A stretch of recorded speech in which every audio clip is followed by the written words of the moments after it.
Operation flop কেন বললাম, যেহেতু ঢাকাতে দেখলাম যে যেগুলো মোটর চালিত রিক্সা সেগুলো বন্ধ করে দিচ্ছে, এগুলো পিটিয়ে ভাঙছে। বাস মেনে নিলাম যে ঢাকার বুকে জ্যাম অসহনীয় পর্যায়ে চলে গেছে, তাই এটা করছে। কিন্তু দুঃখের বিষয় হলো যে অপারেশনের আগে কিন্তু ফলপ হয়ে গেছে। কারণ হলো তারা এই যে রিক্সাগুলো ভাঙছে তারই বিনিময়ে কিন্তু আরও একটা ইজি বাইক তারা নিয়ে আসছে।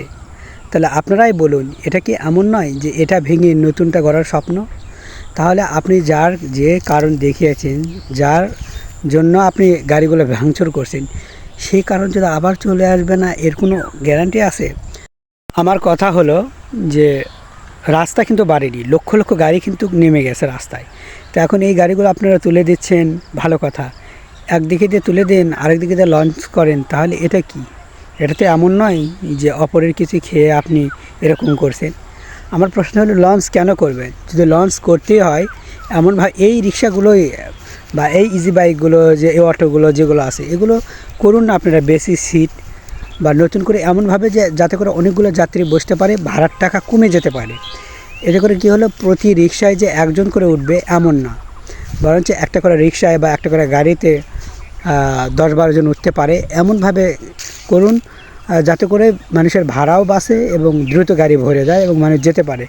আর একটা কথা বলি, এই রিক্সাগুলো আরও যে যানবাহন রয়েছে এগুলো এত বেশি ভাড়া চায় যা বলার মতো না। তাই যদি আমার মনে হয় সিটগুলো বেশি করে বসানো হয়, তাহলে আমার মনে হয় যে সবার জন্য উপকৃত হব আমরা।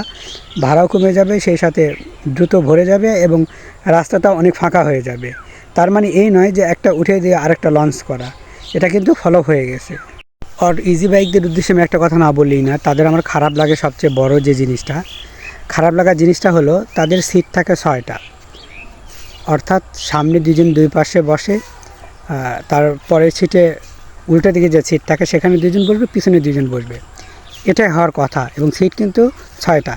কিন্তু দুঃখের বিষয় হলো, এই 6 সিটে গ্রামগঞ্জে আশেপাশে এলাকায় কী করে, এর মধ্যে আরেকটি করে তোলে। তার মানে যে আমি পিছন সিটে বসি বা অপর সিটে বসি না কেন, বিপরীত সিটে বসি না কেন, যেহেতু দুজন করে যাবো, একটু শান্তি বোধে যাবো, বা বাচ্চা থাকলেও বসতে কোনো সমস্যা হবে না।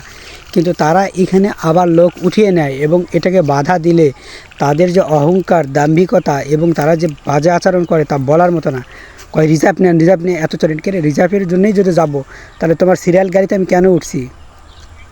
আমার কথা হলো, এই যারা 6 সিটের মানে জায়গায় 8 জন লোক তোলে, এদেরকে গাড়ি চালানো নিষিদ্ধ করা হোক এবং বন্ধ করে দেওয়া হোক। এবং আমার মনে হয় এদের ব্যাপারে দ্রুত ব্যবস্থা নেওয়া খুবই জরুরি।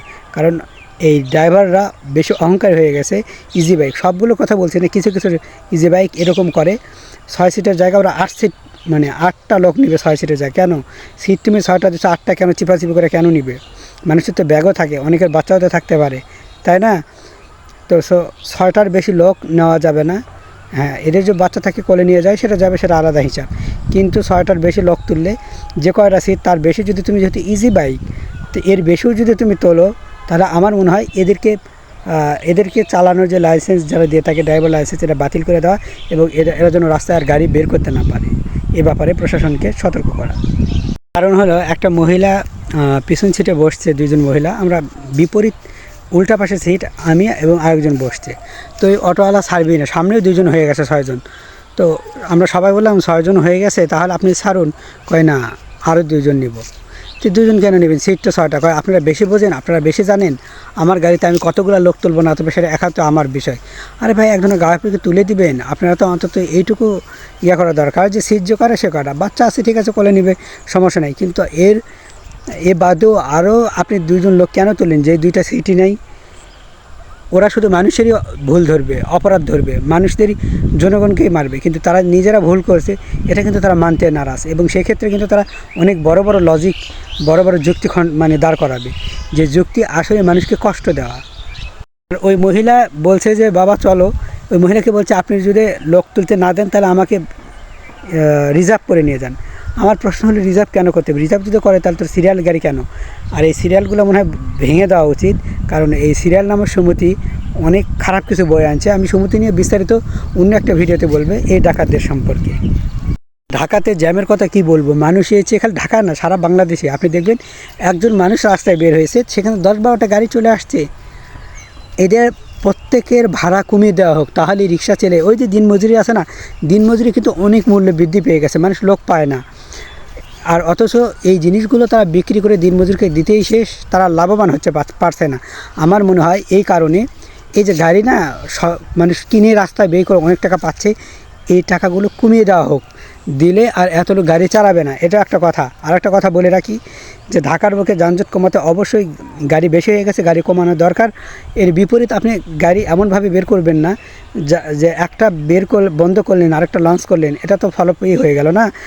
আমার মনে হয় যে এর বিকল্প হিসাবে একটাই, যে গাড়িতে বেশি লোকগুলো উঠবে বা বেশি যাবে, 8 সিট 10 সিট 12 সিট এমন গাড়ি বের করুন। এতে করে কী হবে যে অনেকগুলো লোক তারা নিয়ে যেতে পারবে এবং অল্প টাকায় এক জায়গা থেকে আরেক জায়গায় যেতে পারবে। বন্ধুরা, আমি ভুল বলে থাকলে আমাকে ক্ষমা করে দেবেন। এরকম তথ্যবহুল গুরুত্বপূর্ণ সঠিক তথ্য জানতে সবার আগে চোখ রাখুন হৃদয় হাসান নিউজে। আল্লাহ হাফেজ।